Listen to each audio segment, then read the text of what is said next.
என்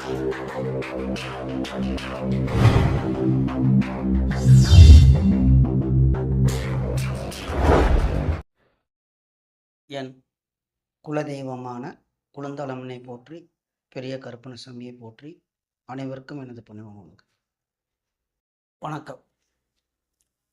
ஒரு நேயர் பேர் சொல்ல வேண்டாம் அப்படின்னு சொல்லி ஒரு ஆண் திருநெல்வேலியிலிருந்து கேள்வி கேட்டிருக்காரு.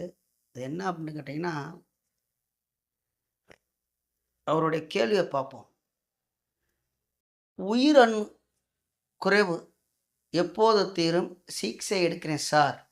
எனக்கு முதல்ல திருமணம் நடக்குமா அப்படின்னு போட்டிருக்காரு. எனக்கு கல்யாணம் ஆகுமா ஆகாதா சொல்லியா முதல்ல, எனக்கு ஆன்ம குறைவு இருக்குது அப்படின்னு சுருக்கமாக ஒரு கேள்வி கேட்டிருக்காரு. இப்போ பார்த்துருவோம். ஆன்ம குறைவு அப்படின்னா தைரியம் வீரியம் அப்படின்னு சொல்லக்கூடிய ஸ்தானம் 3ஆம் பாவகம். செவ்வாயோட தன்மை, செவ்வாயோட பாவகம், செவ்வாயோட தன்மை 3ஆம் பாவகம். இவர் கல்யாணம் ஆகுமாங்கிறது 7ஆம் இடத்துக்கு அதிபதியோட நிலைமை. 7-11 பார்த்துக்கலாம். அதே மாதிரி சுக்கிரனுடைய நிலப்பாடு 12ஆம் இடமும் 12ஆம் இடத்துக்கு அதிபதியும் தான் திருமணத்தை கொடுக்கக்கூடிய காலம். அதுக்கப்புறம் நம்ம திருமணம் எதுக்கு கல்யாணம் பண்ணுறாங்கன்னா குழந்தை பெற்றுக்கிறதுக்கு. குழந்தை பெற்றுக்கிறாங்க அப்படின்னா 5ஆம் இடத்தையும் பார்க்கணும். அப்போ இத்தனை பாவம் தொடர்பு கொள்கிறது தான் ஒரு திருமணம். அவர் கேட்டது எனக்கு திருமணம் ஆகுமா, குழந்தை பிறக்குமா பிறக்கல, அது அப்புறப்பட்ட கேள்வி. எனக்கு பொண்டாட்டி கிடைக்குமா அது சொல்லியா முதல்ல அப்படிங்கிறாரு.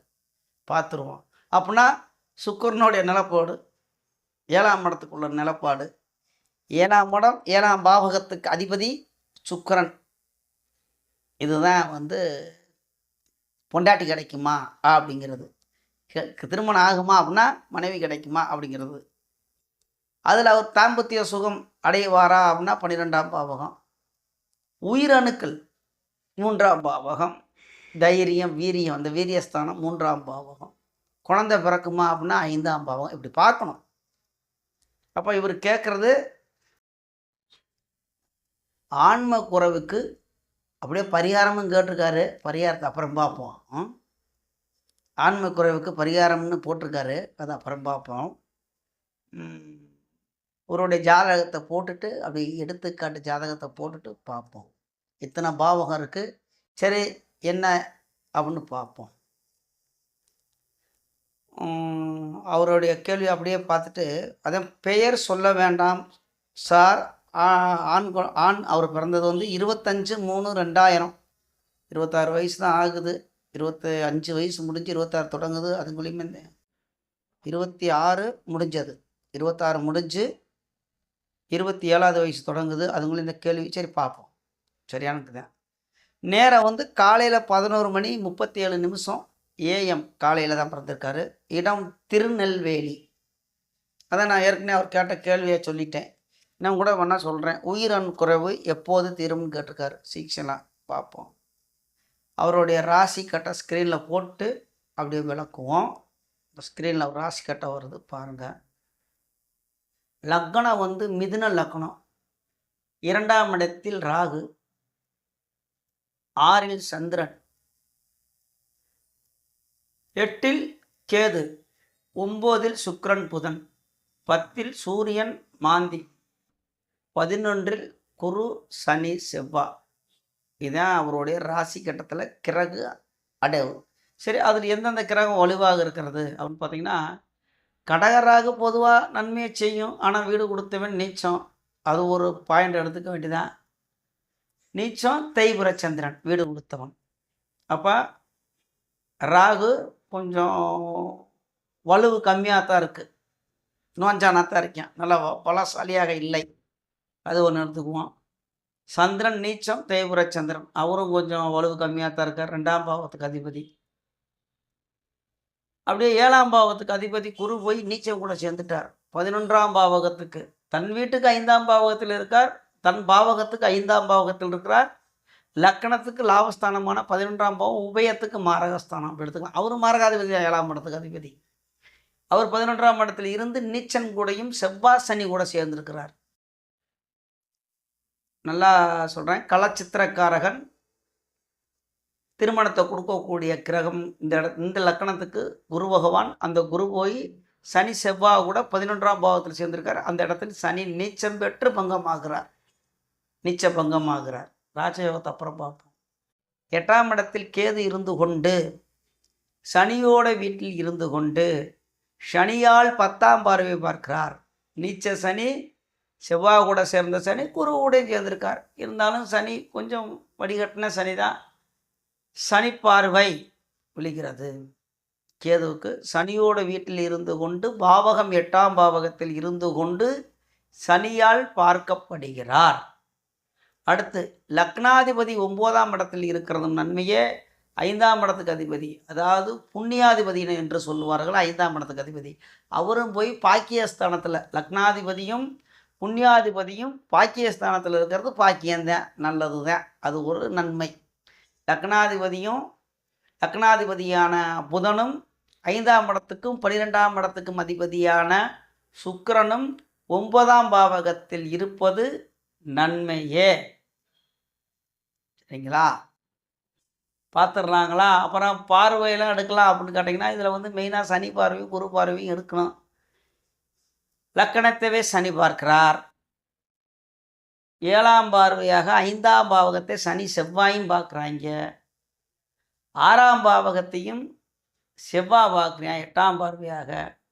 5ஆம் பாவகத்தை சனி செவ்வாய் குருவும் பார்க்குறான், குழந்தைய கொடுக்கக்கூடிய பாவகத்தை. 5ஆம் இடத்துக்கு அதிபதி வலுவாக இருக்கிறதுனால குழந்தை இருக்கிறது, அப்படியே சொல்லிடுறேன். குழந்தை இருக்கிறது. 4ஆம் பாவகத்துக்கு அதிபதியான, லக்னத்துக்கும் 4ஆம் பாவத்துக்கு அதிபதியான குரு, அதாவது புதன் சுக்கிரன் கூட சேர்ந்திருக்கிற நன்மை. அப்போ குடும்ப வாழ்க்கை உங்களுக்கு இருக்கிறது. குழந்தை தாமதமாக இருக்கிறது. ரைட்டு.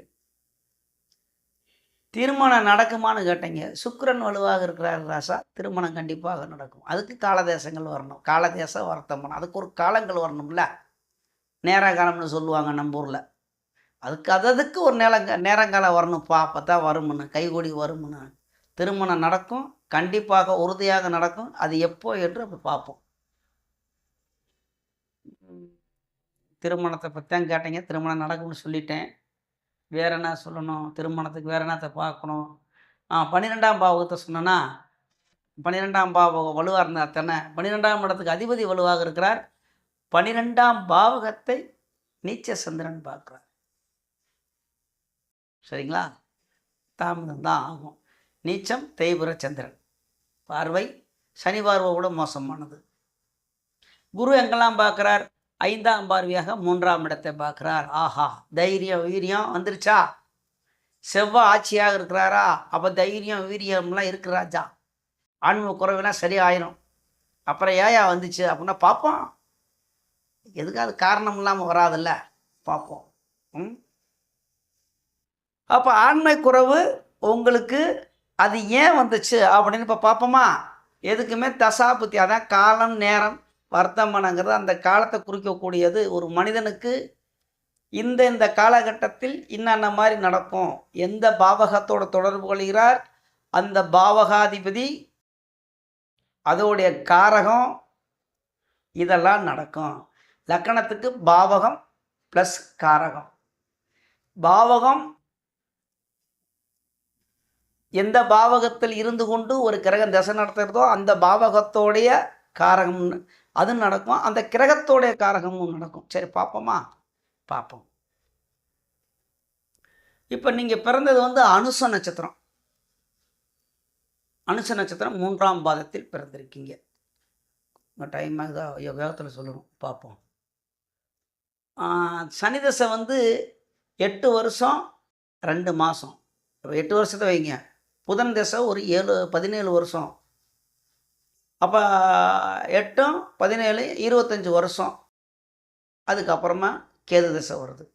இந்த கேது 8ஆம் பாவத்தோடு தொடர்ந்துருக்கார். சனியால் பார்க்கப்படுகிறார். சனியோட வீட்டிலே இருக்கிறார். சாரத்தையும் கூட பார்த்துக்குவோம். உத்திராடஞ்சாரம் சூரியனோட சாரமும் வாங்கியிருக்கார். சூரியன் மாந்தி கூட இருக்கிறார். தன் வீட்டுக்கு 3ஆம் இடத்தில் மறைஞ்சிருக்கார். அந்த தசாநாதனுக்கு அதையும் பார்க்கணும். கேதுக்கு 3ஆம் இடத்தில் மறைஞ்சிருக்கார் சூரியன். சாரநாதன் மறைவு, வீடு கொடுத்தவன் நீச்சம், அந்த நீச்சனே பார்வை. எப்படியே சூப்பர். அப்படிங்கும்போது இந்த கேது திசை வந்து 8ஆம் பாவகம். 8ஆம் பாவகம் அப்படின்னா ஜெயில், விபத்து, ஹாஸ்பிட்டல் செலவு, உயிர் போகிற மாதிரி உள்ள பயம். உயிர் பயம்தான் எடுத்துக்கலாம். இந்த இடத்துல கேதுங்கிறது மெடிக்கலில் குறிக்கக்கூடிய கிரகம். எதுவுமே நிதானமாக பையாத்தான் குணமாகும். வேகத்தில் நீங்கள் நினைக்கிற மாதிரி டப்பு டப்புன்னு 2 மாத்திரையை போட்டாங்க குணமாயிருச்சு அப்படின்லாம் சொல்ல முடியாது. சரி, ஆன்ம குறைவுக்கு காரணத்தை சொல்லுங்கன்னு கேட்கலாம். சொல்லிடுறேன். அதான ஜோதிடம்.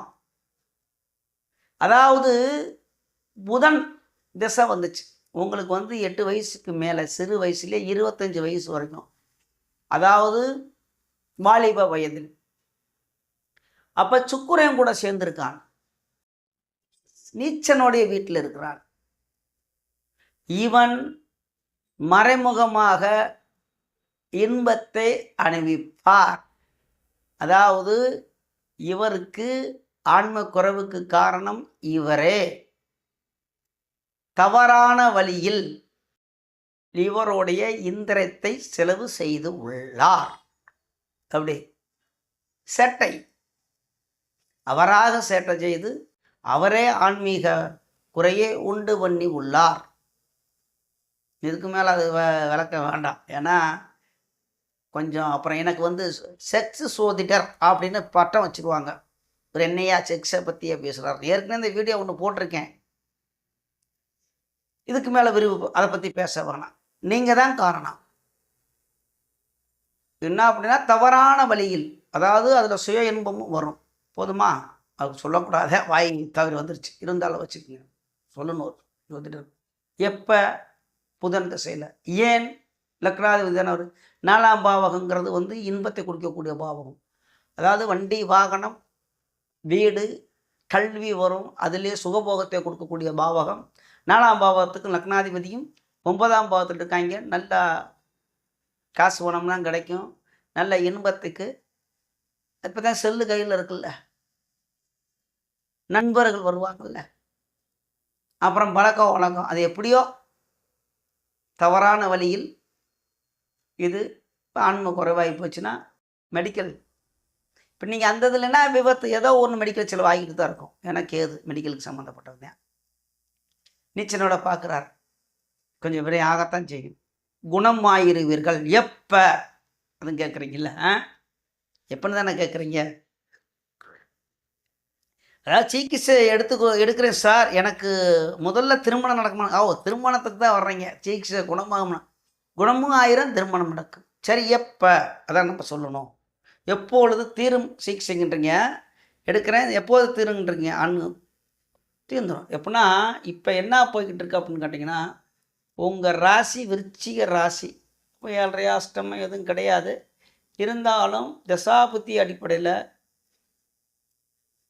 2025 2020 கேது திசையில் சுக்கிரன் புத்தி. இப்போ தான் நான் இது எடுத்துக்கிட்டு இருக்கீங்கல்ல, கேது சந்திரன் அதெல்லாம் ராகுலாம் கொடுக்க மாட்டாங்க. கேதுல குரு தான். பையாத்தான் ராசா குணமாகும். 2 வருஷத்துக்கு அப்புறம் தான் குணமாகும். 2029க்கு மேலே தான் குணமாகும். 2029 லாஸ்ட்டு. அப்போ 2030க்கு மேலே நல்லா இருக்குங்க. உங்களுக்கு கல்யாணம் எப்போ ஆகும் அப்படின்னு கேட்டிங்கன்னா 32 வயசுக்கு மேலே ஓகே. சுக்கிரதசை உங்களுக்கு நல்ல மனைவி, தாம்பத்திய சுகம், நல்ல குழந்தைகள் அனைத்தையும் கொடுப்பார். 20 வயசுக்கு 20 வருஷம், அதாவது 32லேருந்து 52 வயசு வரைக்கும் சுக்கிரதசை உங்களுக்கு நல்ல வெற்றியை கொடுப்பார். அப்புறம் அதுக்குள்ளே எப்போ அப்படிங்கும்போது அதில் தசா புத்தி அந்தரம் சூட்சுமம் பிராணம் அப்படின்னு எல்லாம் கணக்கு இருக்குது. அதுக்கெலாம் நம்ம போக வேணாம். சுக்கிரதசையில் உங்களுக்கு திருமணம் நடக்கும். கேது திசையில் புதன் புத்தியில் நடக்கிறதுக்கு வாய்ப்பு இருக்குது. அதையும் பார்த்துக்கலாம். அது ஒரு வாய்ப்பு இருக்குது. வேறு கேதுல செவ்வாய் குணமாயிரும். குரு கொடுப்பாரா? கேதுல குருவும் கூட கொடுக்கறதுக்கு வாய்ப்பு இருக்கிறது. ஏதாவது ஒன்றை சொல்லுங்கன்னா, கேது தசை குரு புத்தி 7ஆம் இடத்துக்கு அதிபதி இல்லையா குரு. அந்த காலகட்டத்தில் கோச்சாரையும் பார்க்கணும். அப்போ உங்களுக்கு திருமணம் நடக்கிறதுக்கு வாய்ப்பு இருக்குது 2029. அது இன்னும் 2 வருஷம் கழிச்சு உங்களுக்கு எல்லாம் நன்மையாக இருக்குது. அதையும் பாருங்கள், பார்ப்போம். அப்போ என்ன கேட்டிருக்கீங்க? ஆன்ம குறைவுக்கு பரிகாரம் கேட்டிருக்கீங்களா அடுத்து? எனக்கு முதல்ல திருமணம் நடக்கும். திருமணம் நடக்கும். கவலைப்பட வேணாம். நான் சிகிச்சை எடுக்கிறேன். அதுவும் குணமாயிரும். அதான் சொல்லிட்டேன்ல காரணம். எதனால நீங்க ஆன்ம குறைவு அது இதெல்லாம். ஜோதிட ரீதியில தான் சொல்லிட்டுருக்கேன். என் இஷ்டத்துக்கு சொல்லல. 2வது உயிரணுக்கு இந்த ஆன்ம குறைவுக்கு பரிகாரம் கேட்குறீங்க. இந்த தாம்பத்தியம், செக்ஸு, பெண்கள், இந்த சுகபோகம் இதுக்கெல்லாம் வந்து சுக்கிரன் தான். சரிங்களா? இந்த இடத்துல இந்த தைரியம், வீரியம் இதை கொடுக்கக்கூடியவர் செவ்வாய். அப்போ முருகன் தான். சுக்கிரனுக்கு வந்து அதிதேவதை எதுன்னு கேட்டிங்கன்னா துர்க்கை அம்மன். செவ்வாய்க்கு அதிதேவதை அது என்னென்னா முருகன். இப்போ கேது தசை நடந்து கொண்டிருக்கிறது. கேது நவக்கிரகத்தில் கேது பகவானும் வழிபடலாம். 8ஆம் பாவகத்தில் தொடர்பு கொள்றதுனால அப்போ முருகனவே நீங்கள் வழிபடுங்க. எல்லாத்துக்கும் சேர்ந்து முருகன், துர்க்கை அம்மன். ஏதாவது முருகன் கோயிலுக்கு போனீங்கன்னா, இப்போ எங்கள் சின்னாலப்பேட்டிலலாம் பஞ்சமுக முருகன் இருக்குது. அந்த கோயிலுக்கு துர்க்கை அம்மன் கோயில் சாமி வச்சுருக்காங்க. முருகன்லாம் இருக்காங்க. அந்த மாதிரி பார்த்துட்டு ஒரே நேரத்தில் இதில் என்னைக்கு சாமி நான் சாமி கும்பிடலாம்னா, என்னைக்கு நேரம் கிடைக்குதோ போயிட்டு வாங்க. அது கிழமை அப்படின்னா சுக்கிரனுக்கு வந்து வெள்ளிக்கிழமை, முருகனுக்கு செவ்வாய்க்கிழமை உகந்த நாள். அப்புறம் வேலை வெட்டி உங்களுக்கு வேலைக்கெல்லாம் போகணும்ல, உங்களுடைய நேரங்காலமும் ஒத்து வரணும். அதையும் பார்த்துட்டு கோயிலுக்கு போய் சாமி கும்பிடுங்க, விளக்கு போடுங்க. அவ்வளோதான் பரிகாரம். இன்னும் கொஞ்சம் அதெல்லாம் செய்யக்காட்டு போட வந்துடும். எதுவும் தப்பு செய்கிறதுக்கு வேலை இல்லை. பட்டாச்சு. புதன்லேயே எல்லாத்தையும் அனுபவிச்சிட்டிங்க. சுகத்தெல்லாம் அதனால் கேதுங்கிறது கொஞ்சம் சுமாராக தான் போகும். இப்போ தான் தொடங்கியிருக்கு. கேதுல சுக்கிரன் பரவாயில்ல. சரியா? பரிகாரம் அவ்வளோதான். இப்போ இதே மாதிரி என்னுடைய வீடியோ பார்த்து கொண்டு இருக்கும் நமது யூடியூப் சொந்தங்கள், உங்களுக்கு ஏதாவது சந்தேகங்கள் இருந்தால் இதே மாதிரியே கேள்வி கேட்க வேணாம். அது என்னென்னா ஒரு பதில் போட்டுட்டோம்னா இந்த எப்போ திருமணம் நடக்கும், எப்போ தாம்பத்தியம், இந்த குழந்தை கூட போடுங்க. அதெல்லாம் கொஞ்சம் நல்லா இல்லை. சில வித்தியாசமான கேள்வி இல்லை பொதுவான சந்தேகத்தை கேளுங்க. அதுக்கு நான் கண்டிப்பாக பதில் தர்றேன். என்னென்னா அரைச்சமாகவே அரைக்க நமக்கு சங்கடமாக இருக்குது. இதே தான் கேள்வி ஜோதிடத்தில். வேறு கேளுங்க, கண்டிப்பாக வீடியோ தர்றேன். உங்களுக்கு தனியாக என்னிடம் ஜாதகம் பார்க்கணும், என்னுடைய ஃபோனுக்கு ஃபோன் பண்ணுங்கள். அதுக்கு சிறிதாக ஒரு காணிக்கையை பெற்றுக்கொண்டு தான் பலன் சொல்லிக்கிட்டு இருக்கேன். லைனில் வாங்க பார்ப்போம். இப்போ நமது யூடியூப் சொந்தங்கள் அனைவரும் வளமுடன் இருப்பீர்கள். வளமுடன் வாழ்வீர்கள். நன்றாக இருப்பீர்கள். நன்றி. வணக்கம்.